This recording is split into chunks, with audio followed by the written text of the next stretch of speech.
একজন আখিরি জমানার নবীর উম্মতের এত মর্যাদা, উম্মতের এত দাম, শুধু উম্মত না, উম্মতে মুহাম্মাদীর এত বড় মর্যাদা, এত বড় দাম। 1,24,000 পয়গম্বর মতান্তরে 2,24,000 পয়গম্বর, সমস্ত পয়গম্বর উম্মতের মর্যাদাগুলি যদি একটা পাল্লার মধ্যে তোলা হয়, আর আখিরি জমানার নবীর একজন উম্মতে মুহাম্মাদের মর্যাদা যদি একটা পাল্লার মধ্যে তোলা হয়, আখিরি জমানার নবীর উম্মতের মর্যাদা কোটি কোটি গুণ বেশি হবে। যদি কোন সুবহানাল্লাহ, আল্লাহু আকবার, আল্লাহু আকবার। এত বড় মর্যাদার অধিকারী করে আল্লাহ রাব্বুল আলামিন আমাদেরকে সৃষ্টি করেছেন। ওই নবীর উম্মত হইয়া আজকে কোরআনের বিরুদ্ধে কথা বলি, হাদিসের বিরুদ্ধে কথা বলি, আল্লাহকে নিয়ে কটূক্তি করি, নবীকে নিয়ে কটূক্তি করি, ইসলামকে নিয়ে আমরা কটূক্তি করি, যার কারণে ইহুদি খ্রিস্টান নাসারারা আজকে মুসলমানদের উপরে বিভিন্ন সময় বিভিন্নভাবে অত্যাচার, অবিচার, নিপীড়ন করতেছে। তার একটা মাত্র কারণ হচ্ছে আমরা মুসলমান দাবি করি, কিন্তু মুসলমানের একটা সাইনবোর্ড মাত্র আমাদের মধ্যে আছে, কিন্তু সাইনবোর্ডের মধ্যে মুসলমানের মুসলমানিত্ব বলতে কিছু নাই। বলেন না ঠিক কি না?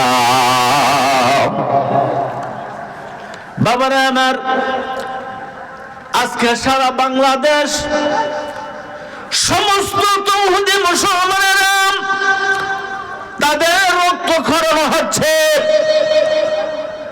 বাউল নামে ফাউল। আজকে দেখা যায় যে আবুল সরকার, যাকে নাকি মহারাজ বলা হয় নাকি,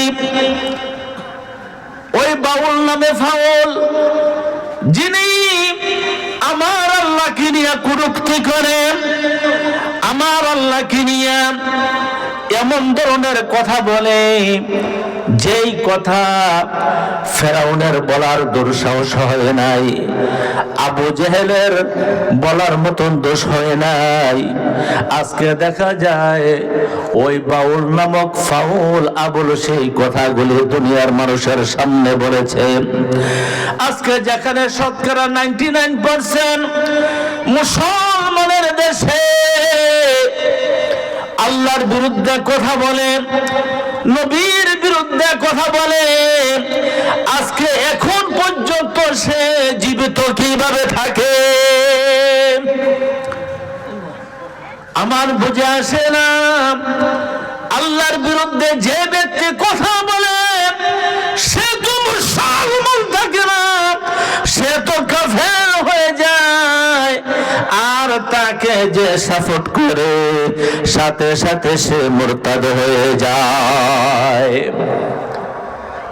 শতকরা 99% মুসলমানের দেশে তসলিমা নামক একজন মহিলা, যিনি আল্লাহর বিরুদ্ধে কথা বলার কারণে, কোরআনের বিরুদ্ধে কথা বলার কারণে তৌহিদি মুসলমান যখন রাস্তায় নেমে গিয়েছিল, ওই দিন কে সারসিনার মুরিদ, কে চরমনার মুরিদ, কে উজানির মুরিদ, কে সোনাকান্দার মুরিদ, সমস্ত আম জনতা মুসলমান, সমস্ত মুসলমানের একটাই দাবি ছিল, সমস্ত মুসলমানের মুখে একটাই স্লোগান ছিল, তাসলিমাকে ফাঁসের কাঠগড়ার মধ্যে ঝোলাও।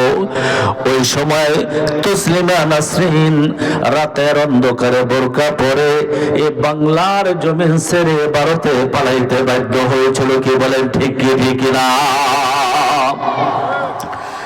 আজকে সে মুসলমান এখনো আছে। আমার আজকের মাহফিল থেকে আমরা উদারত আহ্বান জানাইতে চাই, বর্তমান আমাদের যে সরকার ডক্টর ইউনূস সাহেব, যিনি ইসলামকে এত ভালোবাসেন, কোরআনকে এত ভালোবাসেন, আলেমকে এত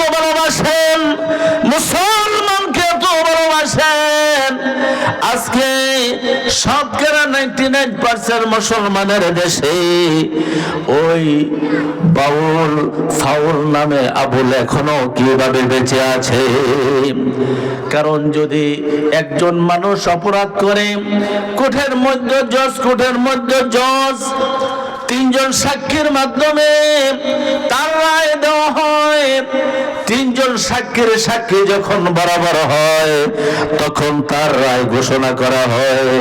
কিন্তু ফাউল এ কাফের ওই আবুল সরকার তার এই কথাগুলি হাজার হাজার মানুষ শুনেছে, লক্ষ লক্ষ মানুষ শুনেছে, কোটি কোটি মানুষ শুনেছে, দেখেছে। এই লোকটার এই বাংলার জমিনে 1 মিনিট বাঁচার কোনো অধিকার নাই। কি বলেন? ঠিক না? আজকে আবার কোরআনের অপব্যাখ্যা করেছে। কোরআনের মধ্যে সূরা নাস নিয়ে অপব্যাখ্যা করেছে। সে বলেছে কুল আউযু বিরাব্বিন নাস মালিকিন নাস ইলাহিন নাস। আল্লাহ তো নাসের কথা কোরআনের মধ্যে কেন বলেছে? এতে বোঝা যায় নাস জায়েজ আছে, এই জন্য আমরা বেশি বেশি করে নাসি। জোরে কোন নাউযুবিল্লাহ।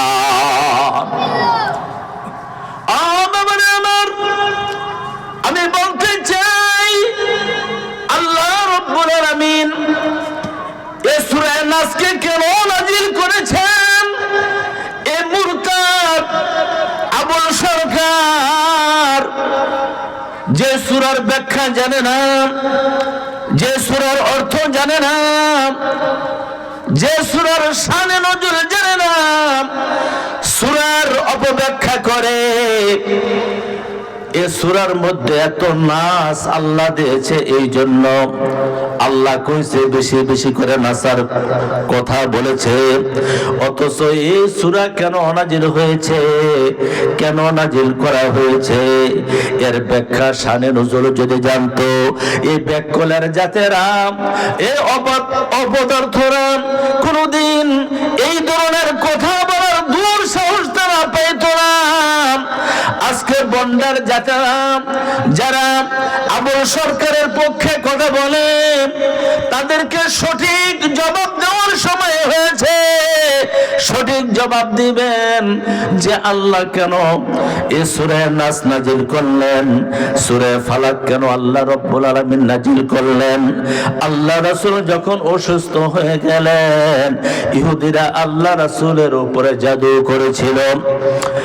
ইহুদিরা আল্লাহ রাসূলের উপরে জাদু করেছেন। আজকে কালা জাদু নামে জাদু এখনো আছে। এখনো মানুষকে ক্ষতি করার জন্য বিভিন্ন ধরনের এই ধরনের জাদুর আশ্রয় তারা নেয়, এই ধরনের বিভিন্ন ধরনের তদবির তারা করে আল্লাহ রাসূলকে মেরে ফেলার জন্য। যখন ইহুদিরা আল্লাহ রাসূলের উপরে জাদু করেছিল, আল্লাহ রাসূল অসুস্থ হয়ে গিয়েছিলেন। এমন অসুস্থ হয়েছেন, আল্লাহ রাসূল যখন অসুস্থ হয়েছেন, কিন্তু আল্লাহ রাসূল কে আল্লাহ রাব্বুল আলামিন এত মর্যাদা দেওয়ার কারণে আল্লাহ রাসূল তার ব্রেন ঠিক ছিল। আল্লাহ রাসূল সবকিছু বুঝতেন, আল্লাহ রাসূল সবকিছু শুনতেন। আল্লাহ রাসূল সাহাবীদেরকে লক্ষ্য করে বললেন, ও আমার সাহাবারা, আমি যদি নবী না হইতাম তাহলে আমি মাজনুন হয়ে যাইতাম, আমি পাগল হয়ে যাইতাম। কিন্তু তারা আমাকে এমন ভাবে জাদু করেছে যার কারণে আমি অসুস্থ হয়ে গেছি। আল্লাহ রাব্বুল আলামিন বলে, জিবরাইল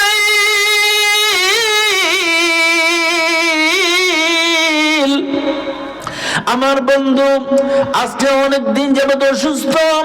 ইহুদিরা আমার বন্ধুকে মারার জন্য, আমার বন্ধুকে হত্যা করার জন্য তারা জাদু করেছে। আমার বন্ধুকে দুনিয়া থেকে সরায় দেওয়ার জন্য ইহুদিরা জাদু করেছে। ও জিবরাইল, যা সূরা ফালাক এবং সূরা নাস নিয়ে আমার হাবিবের কাছে যা। আমার হাবিব পরে যখন শরীরের মধ্যে ফু দেবে। ফু দেওয়ার সাথে সাথে শরীর থেকে সমস্ত জাদুর আসর আমি রব্বুল আলামিন দূর করে আমার হাবিবকে আমি পরিপূর্ণ সুস্থতা দান করব। যেরকম সুবহানাল্লাহ, আল্লাহু আকবার, আল্লাহু আকবার। আমার এই সূরা ফালাক, সূরা নাসের এত বড় মর্যাদা, এত বড় হাকিকত, কেউ যদি কাউকে জাদুর আসর করে, জাদু করে, আপনি অনুমান যদি করতে পারেন যে আপনি অসুস্থ হয়ে যাচ্ছেন, মনে হয় আপনাকে কেহ কিছু করেছে, আপনি ওযু করে 2 রাকাত নামাজ পড়ে পবিত্রতা আপনি অর্জন করে বিসমিল্লাহর সহিত সূরা ফালাক এবং সূরা নাস পড়ে আপনি যদি 2টা হাতের মধ্যে এইভাবে ফু দিয়া মাথা থেকে পাও পর্যন্ত মাসহ করতে পারেন, মুসা দিতে পারেন, এই আমলটা যদি আপনি 1 সেকেন্ডের করতে পারেন, আল্লাহর কোরআন মিথ্যা হইতে পারে না। সমস্ত জাদুর আসর, সমস্ত অসুস্থতা থেকে আপনাকে শেফা করবেন কে? আরো জোরে বলেন কে? ওই আল্লাহ আছে কি নাই? ওই আল্লাহর প্রতি বিশ্বাস আছে কি নাই? ও বাবা আমার, আল্লাহর প্রতি যদি আমাদের বিশ্বাস থাকতো, আল্লাহর প্রতি যদি আমাদের পরিপূর্ণ আস্থা থাকতো, তাহলে আজকে শতকরা 99% মুসলমানের দেশে আজকে কেন ভূমিকম্পের মতন গজব আসতেছে? আজকে কেন এই ধরনের বিপদ আমাদের সামনে আসতেছে? আল্লাহ রাব্বুল আলামিন বলে, বান্দারে, ও আমার বান্দি, তোমরা যখন আমার হুকুম পালন করো, আমার বন্ধুর সুন্নতি তরিকায় তোমরা যখন জীবন যাপন করো, আমি রব্বুল আলামিন কঠিন কোন বিপদ দিয়ে আমি তোমাদেরকে ভয় দেখাইব না, কঠিন কোন মুসিবত দিয়ে আমি তোমাদেরকে বিভিন্ন ধরনের সমস্যার সম্মুখীন করব না। আমি রব্বুল আলামিন তোমাদেরকে আমার রহমতের ছায়া দিয়ে রাখবো। সমস্ত বিপদ আপদ থেকে আমি রব্বুল আলামিন তোমাদেরকে হেফাজত করব। আজকে কেন এত ভূমিকম্প, আজকে কেন এত সমস্যা? তার পেছনে কারণটা কি? বলতে পারেন, হুজুর আমরা তো মুসলমান, আমরা তো আখিরি জামানার নবীর উম্মত। আজকে দেখা যায় এই ধরনের গজব কেন আসে? আমি আপনাদের মাঝে একটা প্রশ্ন রাখতে চাই, বর্তমানে মসজিদ কম না বেশি? আরো জোরে বলেন, কম না বেশি? আমাদের গ্রামের কথা বলছি না, সারা বাংলাদেশের কথা বলছি। এত মসজিদ, এত মসজিদ। আজকে দেখা যায় একটা নফলকে কেন্দ্র করে, একটা নফলকে কেন্দ্র করে একটা মসজিদ থেকে বাহির হয়ে সমাজ আলাদা করে ফেলে, আরেকটা মসজিদ তৈরি করে ফেলে। কিন্তু মসজিদের খোরাক হয়েছে মুসল্লি, মসজিদ আছে কিন্তু মুসল্লি নাই। কি বলেন, ঠিক ঠিক না? 8,000 10,000 টাকা দিয়ে একজন ইমাম সাহেব রাখা হয়। প্রশ্ন করলেন, হুজুরকে রেখেছি, উনি আজান দিবেন, উনি নামাজ পড়বে, আমাদের নামাজ পড়ার কি দরকার? আমরা তো মসজিদ বানাই দিয়েছি, আমাদের নামাজ পড়ার দরকার নাই। ও বাবারা আমার, আজকে দেখা যায় মসজিদ অনেক বেশি, দিনের দিন মসজিদ বাড়তেছে, শুধু মসজিদ হইতেছে। আজকে আমাদের দেশে মসজিদ কম না বেশি? আরো জোরে বলেন, কম না বেশি? মাদ্রাসা কম না বেশি? পিসাব কম না বেশি? আলেম ওলামা কম না বেশি? ওয়াজ মাহফিল কম না বেশি? আজকে খুন খারাপি কম না বেশি? আজকে আযাব গজব কম না বেশি? ও বাবারা আমার প্রশ্ন হচ্ছে, তাহলে এত মসজিদ হওয়ার পরে, এত মাদ্রাসা হওয়ার পরে, এত পিসাব হওয়ার পরে, এত আলেম ওলামা হওয়ার পরে, এত মাহফিল হওয়ার পরে আমরা কেন আযাব থেকে বাঁচতে পারি না? আমরা কেন গজব থেকে বাঁচতে পারি না? আমরা কেন বিপদ থেকে বাঁচতে পারি না? তার পিছনে কারণ কারণ হচ্ছে একটাই, আমরা মুসলমান দাবি করি। আমি যে বলেছিলাম মুসলমান মানে একটা সাইনবোর্ড, কিন্তু মুসলমান এমন মুসলমান আছে নামাজ পড়তে পড়তে কফল করে ফেলেছে। যদি জিজ্ঞাসা করা হয় ফজরের নামাজের নিয়তটা বলো, বলতে পারে না। জোহরের নামাজের নিয়তটা বলো, বলতে পারে না। শুধু তাই নয়, যদি বলা হয় সূরা ফাতিহা বলো, সূরা ফাতিহা পড়তে পারে না। আমরা কেমন ধরনের মুসলমান? বাবার আমার একটা এক্সাম্পল দিলে বুঝতে পারবেন। একজন মুসল্লি নিয়মিত নামাজ পড়তেছে প্রায় 25 বছর যাবত। কয় বছর? 25 বছর যাবত নামাজ পড়তেছে। মসজিদের পাশ দিয়া একজন হিন্দু লোক সব সময় আসা যাওয়া করে। যখন ইমাম সাহেব মসজিদের মধ্যে নামাজ পড়ায়, ইমাম সাহেব যখন রুকু থেকে দাঁড়ায় সামি আল্লাহু লিমান হামিদা বলে, এই শব্দটা ওই হিন্দু লোকটার অন্তরের মধ্যে ধাক্কা লাগছে। ব্যাপার কি? ইমাম সাহেব প্রত্যেকদিন বলেন সামি আল্লাহু লিমান হামিদা। এই হামিদা মেয়েটাকে মনে হয় ইমাম সাহেবের নিজের মেয়ে হবে, না হয় তার কোন স্নেহের কেহ হবে। ইমাম সাহেব শুধু সামি আল্লাহু লিমান হামিদা, এই হামিদা মেয়েটার নামটা উচ্চারণ করে। কারণটা কি? এমন সময় ওই মুসল্লিকে একদিন সুযোগ পেয়ে বলেন, ব্যাপার কি বুঝতে পারি না, তোমাদের ইমাম সাহেবের হলোটা কি? কয় কি হয়েছে? তোমাদের ইমাম সাহেব প্রত্যেকদিন আমি আসা যাওয়ার পথে শুনি উনি নামাজের মধ্যে বলে সামি আল্লাহু লিমান হামিদা। হামিদা মেয়েটাকে আমি কি জানতে পারি? ওই মুসল্লি বলতেছে আজকে 25 বছর যাবত আমি জামাতের সঙ্গে নামাজ পড়ি, ইমামের পিছনে নামাজ পড়ি, কিন্তু হামিদা যে কার মেয়েকে এখনো আমি জানি না। এবার নিজেকে প্রশ্ন করুন, আমি কত নাম্বার মুসলমান? আমার সিরিয়াল কত? আমি কত নাম্বার মুসলমান? আমার দ্বারা কি ফায়দা হবে? এবার নিজেকে প্রশ্ন করুন যে আমি কত নাম্বার মুসলমান। বলতেছিলাম বাবারা আমার, এই মুসলমানের 1 পয়সার দাম নাই। আজকে মুসলমান কেন মার খায়? আজকে মুসলমান কেন অপদস্থ, অপমানিত, উপেক্ষিত? একটা মাত্র কারণ হচ্ছে আল্লাহর কোরআনকে ভুলে যাওয়ার কারণে, নবীর সুন্নতকে ভুলে যাওয়ার কারণে আজকে মুসলমান অপদস্থ। ও বাবারা আমার, যুবক মেয়েরা, এখনো সময় আছে, তৈয়ার হয়ে নাও। যদি বাঁচতে চাও, ইজ্জতের সঙ্গে যদি বাঁচতে চাও, সম্মানের সঙ্গে যদি বাঁচতে চাও, সময় আছে। এখনো তওবা করে ফিরে আসো। তওবার মানে হচ্ছে ব্রেক করা, ফিরে আসা। এখনো সময় আছে, ফিরে আসো। কপাল খুলে যাবে, অন্তর খুলে যাবে, তুমি জান্নাতে হয়ে যাবে, আল্লাহর প্রকৃত বান্দা হয়ে যাবে, আমার নবীর প্রকৃত উম্মত তুমি হয়ে যাবে। এখনো সময় আছে, ফিরে আসো। বলতেছিলাম বাবারা আমার, আল্লাহ রাব্বুল আলামিন তার হাবিবের জন্য সূরা ফালাক, সূরা নাস পাঠাইলেন। ও জিবরাইল, আমার হাবিব অসুস্থ থাকলে ইসলামের বড় ক্ষতি হয়ে যাবে।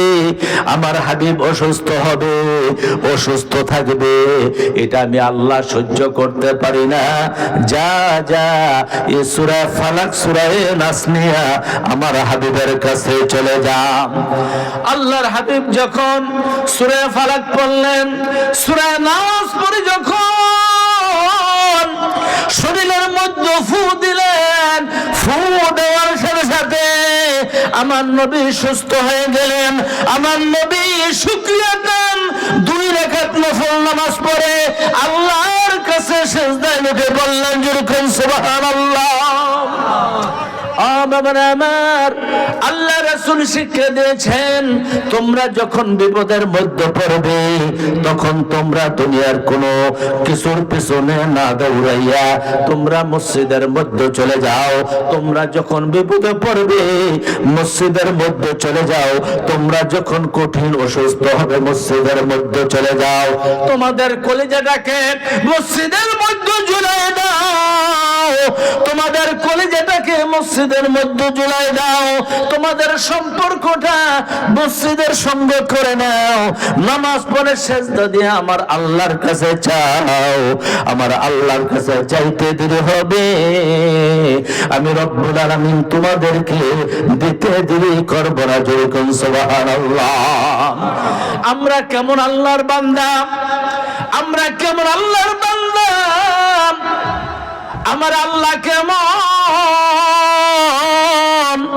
আমার আল্লাহ বলে, বান্দারে তুমি যদি দুনিয়ার কারো ঘরের দুয়ারে যাও, দুনিয়ার কোন মানুষের কাছে তুমি যদি যাও, একবার গেলে ভালো কথা, ওয়েলকাম, কিন্তু দ্বিতীয়বার গেলে তার মুখ মলিন হয়ে যাবে।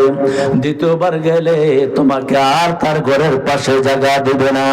কিন্তু আমি আল্লাহ কেমন আল্লাহ, আমার আল্লাহর কাছে যত চাইবা চাইতে দেরি হবে, আমি দুইটা কুদরতি হাত আমি বাড়াইতে দেরি করব না। দুইটা কুদরতি হাত বাড়াইয়া বলবো, ও বান্দা আয় আমার বুকে আয়, ও বান্দা যা যা, আমি তোর জীবনের সমস্ত গুনাহগুলি মাফ করে দিয়ে আমার মাহবুব বান্দা হিসাবে আমি তোকে গ্রহণ করে নিলাম। যেরকম সুবহানাল্লাহ, আর জোরে বলেন সুবহানাল্লাহ। আল্লাহ আমার রব, হে রবি আমার সব, সবাই বলেন আল্লাহ আমার রব, হে রবি আমার। দমে দমে তন মনে তারি অনুভব, দমে দমে তন মনে তারি অনুভব। আল্লাহ আমার রব, হে রবি আমার সব। আল্লাহ আমার রব, হে রবি আমার সব। তোমার দুনিয়াতে আমি যেদিকে তাকাই অথই নেয়ামতে ডুবে আছে যে সবাই, ডুবে আছে যে সবাই। আল্লাহ আমার রব, হে রবি আমার সব। আল্লাহ আমার রব, হে রবি আমার সব। বলতেছিলাম বাবারা আমার, আল্লাহ রাব্বুল আলামিন পবিত্র কালামুল্লাহ শরীফে আল্লাহ ওয়াজ করেছেন, বিসমিল্লাহির রহমানির রহিম।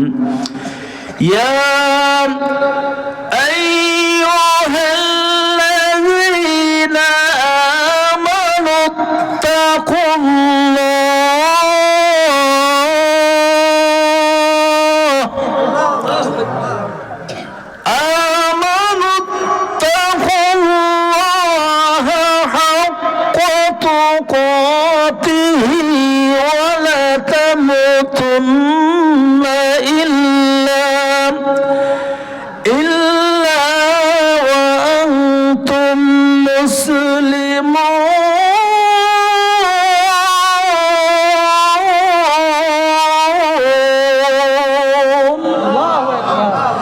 আল্লাহ রাব্বুল আলামিন বলেন, হে ইমানদারেরা, হে বিশ্বাসীরা, তোমরা পরিপূর্ণভাবে মুসলমান হয়ে যাও, পরিপূর্ণভাবে মুসলমান হয়ে যাও, পরিপূর্ণভাবে ইসলামের ভিতরে প্রবেশ করো, ইসলামের ভিতরে পরিপূর্ণভাবে তোমরা ঢুকে পড়ো।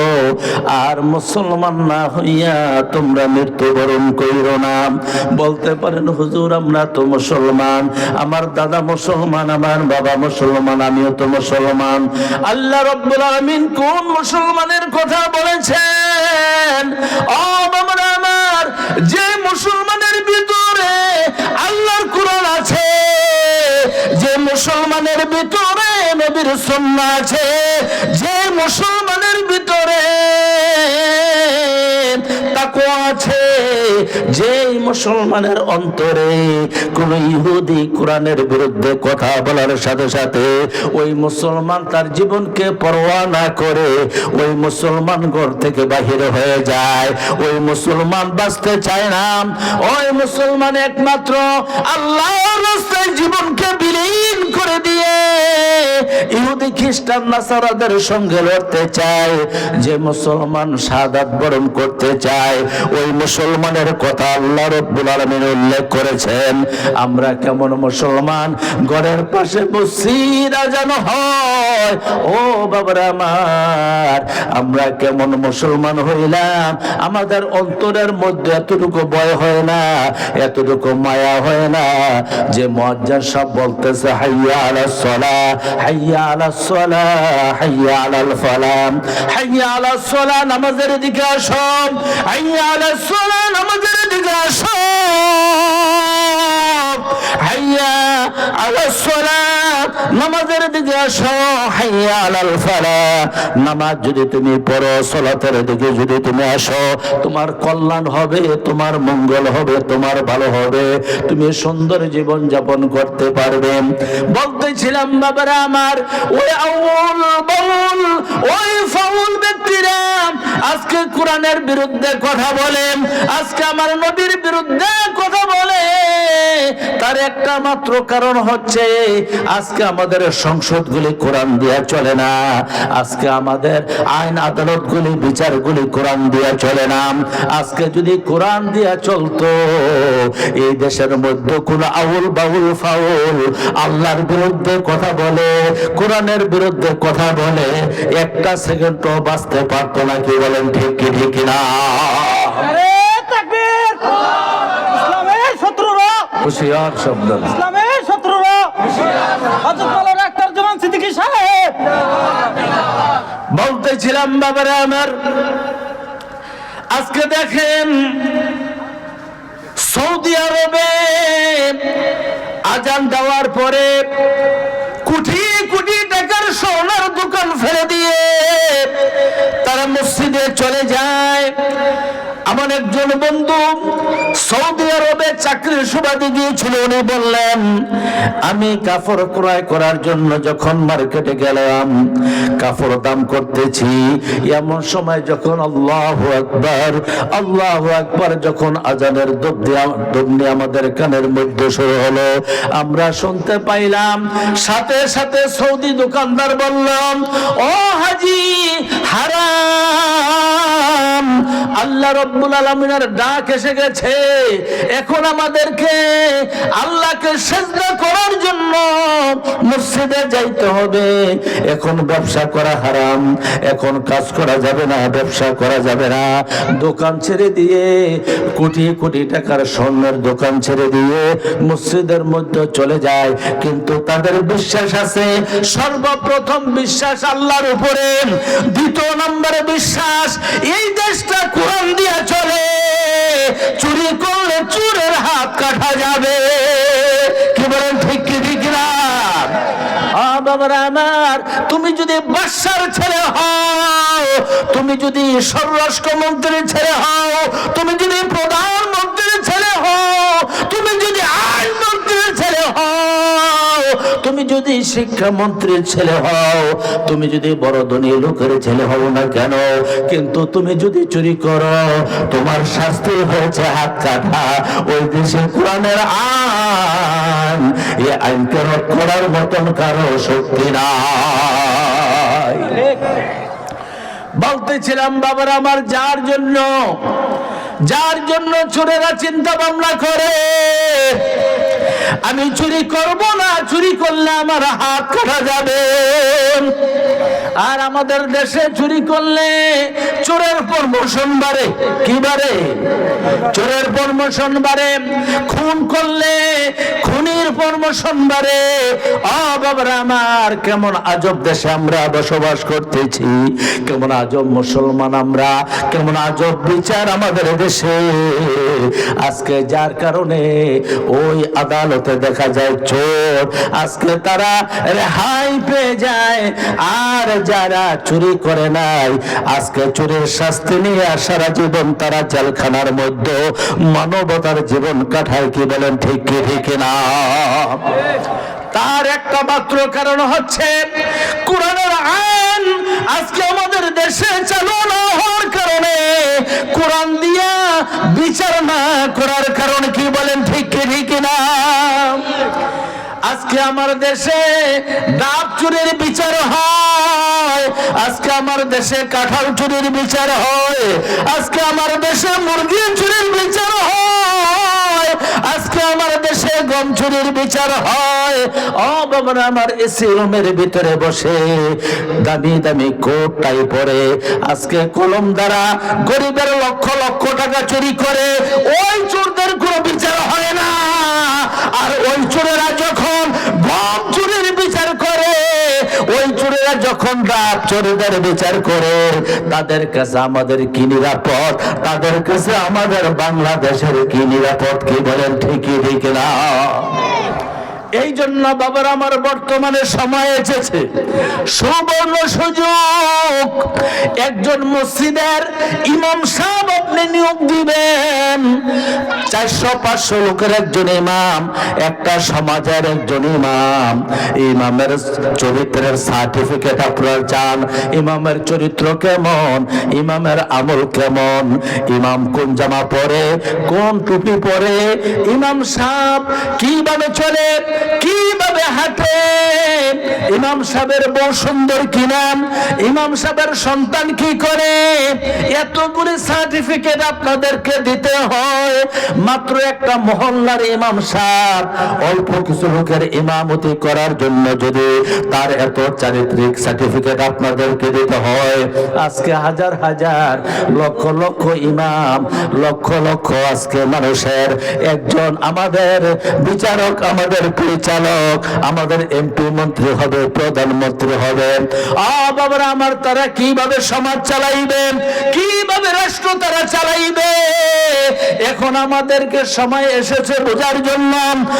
বাবারা আমার, আপনি যদি জেনে শুনে, আপনি যদি বুঝে সুস্থ মস্তিষ্কে, আপনি যদি আপনার বোর্ডের প্রয়োগ আপনি যদি না করেন, তাহলে আল্লাহর আদালতে আপনারও জবাবদিহিতা করতে হবে। কি বলেন ঠিক কি ঠিক না? এই জন্য বাবারা আমার বলতেছিলাম, আজকে সৌদি আরবের বিচার যারা করে, রায় যারা দেন, তারা হচ্ছে বড় বড় মুহাক্কিক আলেম, বড় বড় মসজিদের খতিব, বড় বড় মসজিদের ইমাম। বাবারা আমার, আজকে বাংলাদেশের বাইতুল মুকাররমের জাতীয় মসজিদের একজন ইমাম, এত বড় মাফের আলেম, আজকে তাকেও দেওয়া হবে না, আজকে তাকে এই ধরনের দায়িত্ব দেওয়া হবে না।